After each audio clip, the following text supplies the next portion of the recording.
Hi everyone, and welcome back to the 8th grade English reading video lesson. I'm Mrs. Bryce.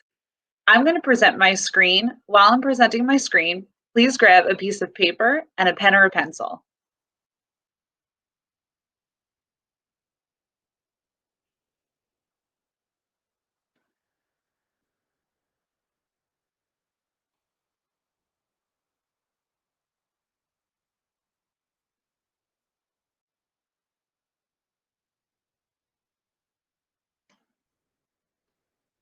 Feel free at any time during this video lesson to pause it if you need more time to complete the assignment. Welcome to class. Today is our day 2 of the 8th grade reading lesson for making inferences and drawing conclusions in fictional text. Before we begin, let's play a game. You somehow got into your principal's secret files. And in front of you are 4 files, and we're going to go through each file, and you're going to try and figure out what happened in school that day that your principal was dealing with. On your notebook paper or piece of regular paper, go ahead and draw this table. In the left-hand column, we have clues, and we have 4 spots. In the middle column, we have what I know, and we have 4 spots. And in the right column, we have therefore I infer, and we have a blank spot.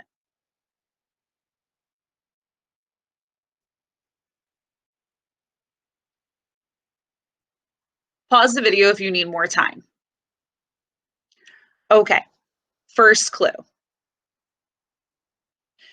There's an overhead announcement that says, "Attention students and staff, please be advised that the restrooms in the gym hallway are temporarily closed."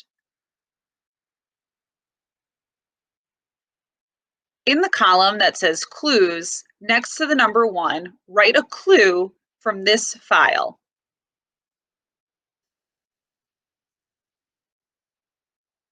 In my column for my clue, next to number 1, I wrote gym and restrooms are closed. In my column that says what I know, next to the number 1, I wrote something is wrong with the gym. If the gym and restrooms are closed, it probably means something is wrong. Okay, number 2. In your principal's files, you find a phone message to Mrs. Smith at the time of 9:12, and the message says, "Bring a mop!" exclamation mark. In your column that says clues, next to the number 2, write a clue that would be important from this phone message. And after you have written your clue, in the column that says what I know, write what you know based on the clue.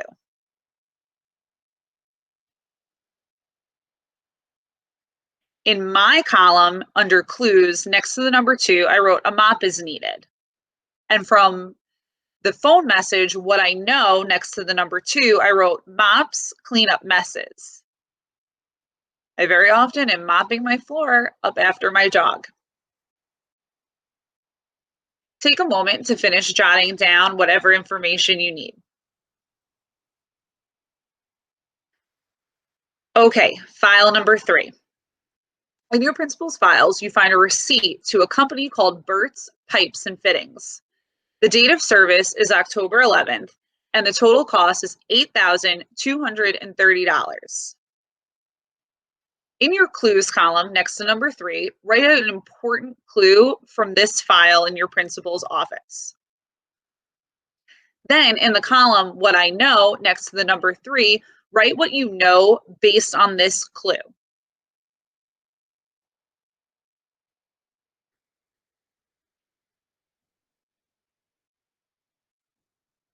For my clue, for file number 3, I wrote the school paid Bert a lot of money.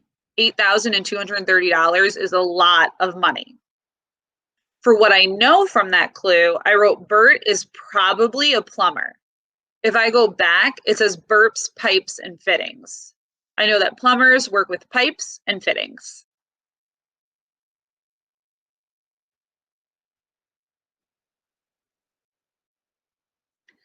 And our last file, number 4, there is a purchase order towards a company called Carlisle Cleaning, and the order was for 2 mops and 2 buckets, and the total amount spent on the order was $26.17. In your clues column next to the number 4, write an important clue from this principal file.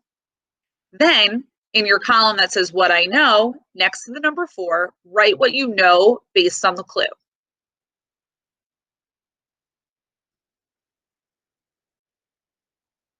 I wrote for clue number 4, cleaning supplies were purchased. And for what I know next to number 4, I wrote something needed extra cleaning.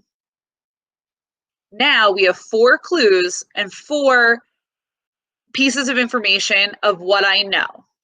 Before we make our inference, let's review our clues one more time. The gyms and restrooms are closed. A mop is needed. The school paid somebody named Bert and his company a lot of money. And number 4, cleaning supplies were purchased. Based on all those clues in my principal's files, something is wrong with the gym. It's closed. Number 2, a mop is needed, and I know that mops are used to clean. Number 3, because Bert works for a company called Bert's Pipes and Fittings, I'm assuming that he's probably a plumber. And number 4, because we bought extra mops and brooms and buckets, something probably needed extra cleaning. Before I tell you what I infer, you write down what you think happened in the school today.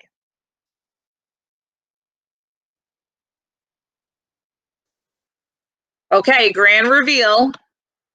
There are plumbing issues or the pipes burst in the bathroom. Did you get that too? I'm thinking that because the gym is closed, it's probably flooded. A mop is needed, and mop cleans up water or liquid messes, not a broom, which cleans up dust and more solid messes. The school paid a plumber. You wouldn't need a plumber unless something was wrong with plumbing. And then furthermore, the one mop that the janitor had was not enough to clean up the mess. So that makes me think that a lot of water flooded the gym and the bathrooms, leading them to be closed and causing a plumber to be called to come to the school and fix it. Okay, our learning objectives for the week, the same learning objective from yesterday. Go ahead and take a minute to read the learning objective to yourself.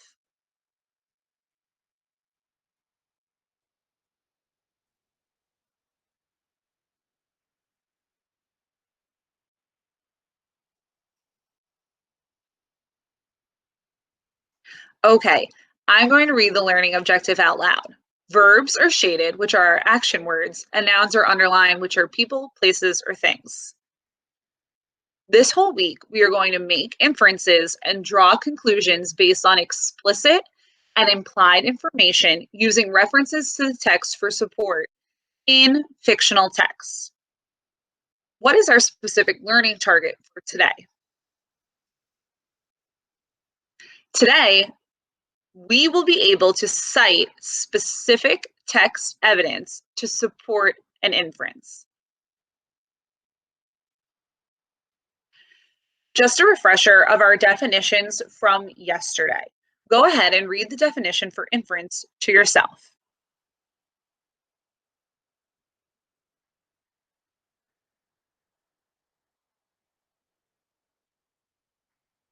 An inference is a logical guess based on text evidence and background knowledge. And if you remember from yesterday, I likened making an inference to a math equation because you need to add 2 things together to equal an inference. We need to add our text evidence and background knowledge in order to get an inference. We can't just have text evidence and we can't just have background knowledge. We need both. So, what is text evidence? Test your memory right now and see if you can remember what text evidence is.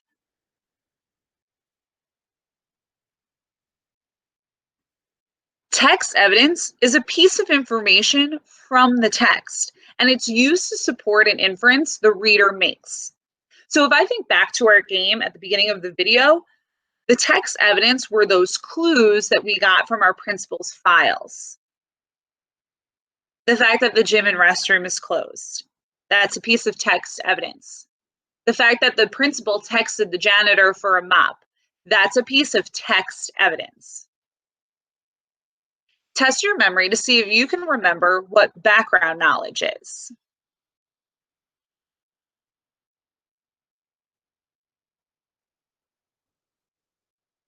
Background knowledge is the information the reader already knows. So if I think back to the game from the beginning of our video, our background knowledge was that middle column that says what I know.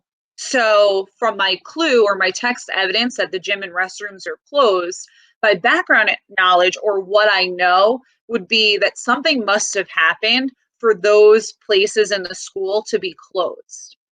My text evidence or my clue that a mop is needed, combined with my background knowledge or what I know that mops clean up liquid messes, helps me make my inference of what happened in school that day. So you guys should totally know what an inference is. So go ahead and test your knowledge to see if you can remember what an inference is before I show you.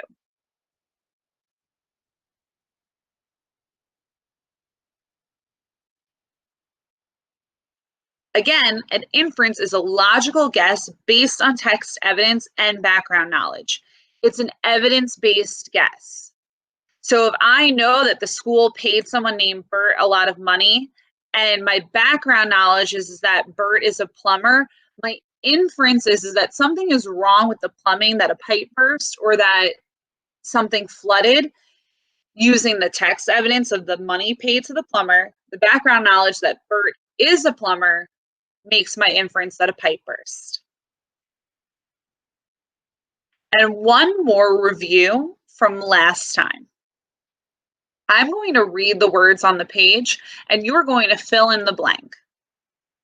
Sometimes writers give informations or express ideas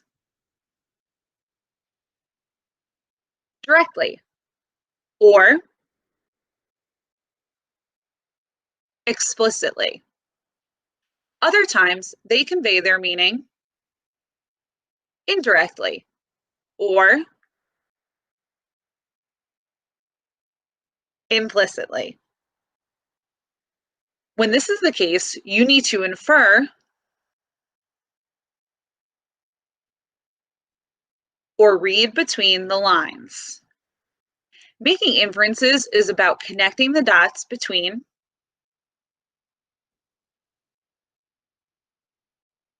what is stated and what is unstated. As a reader, you must combine what the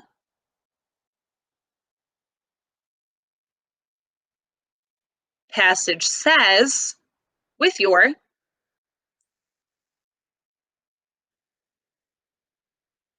background knowledge to make the best possible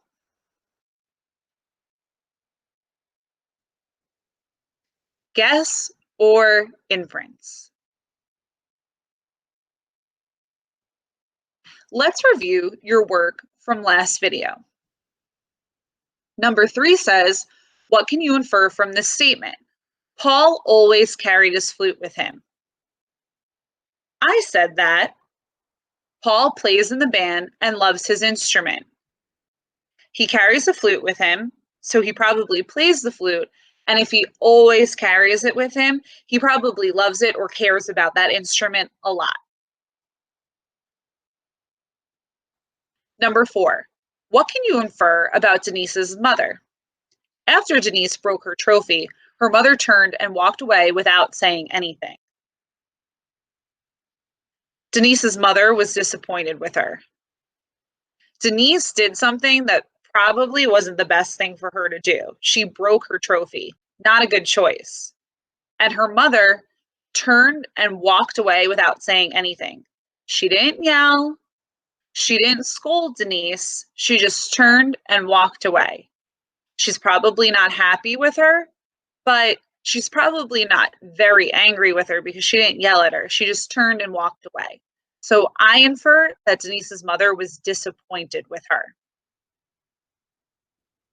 And then finally, number 5, what can you infer from this expression? It's both of us or nothing. I said that someone is in an argument. And you might have gone more specific in your inference, and that's 100% okay. This is a more general or vague statement. So I made my inference more general or vague and not as specific. I think that someone is in an argument because I see an exclamation point, and someone is saying it because I see the quotation marks. And if someone is exclaiming something to someone else, they're probably having heightened or a lot of emotions. And if someone is saying it's both of us or nothing, I'm assuming that they're in an argument. I'm inferring that they're in an argument. But for me, I don't know much more than that. But you might have said something more specific, and that's great. Okay, let's move on to our new content for today. We're going to talk about how we can make inferences using text evidence. Take a moment and write down the words that are filled in the blank on your page. If I'm going too fast for you, feel free to pause the video at any time. An inference is a logical guess based on, what do you think? What is an inference based on? An inference is a logical guess based on analysis. You have to analyze the text that you're reading. So we can form inferences by analyzing some specific things in the text. So we can form inferences by analyzing objects, the things that are in the text. So from yesterday, we analyzed a statement trying to infer where the speaker was when the speaker said, I heard the ball made a loud thwack. The ball is an object that we are analyzing in the text.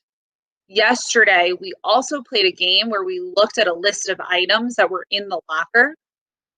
All of those items in the locker are objects that we analyzed. We can also form inferences by analyzing emotions or how the character feels.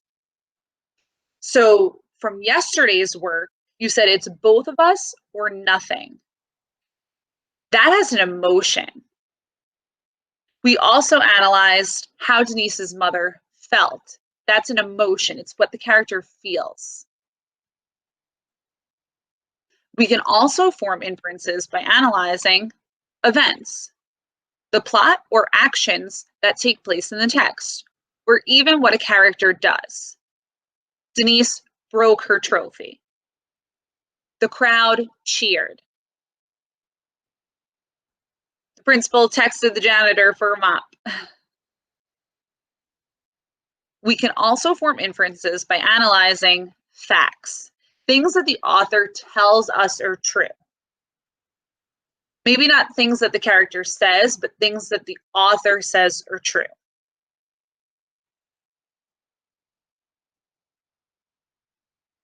So the school paid a plumber. That's a fact. The gym is closed. That's a fact. And finally, we can form inferences by analyzing ideas, what a character thinks. Inferences are evidence-based guesses. They're not random guesses. They are evidence-based. We're using evidence and support from the text to make this prediction.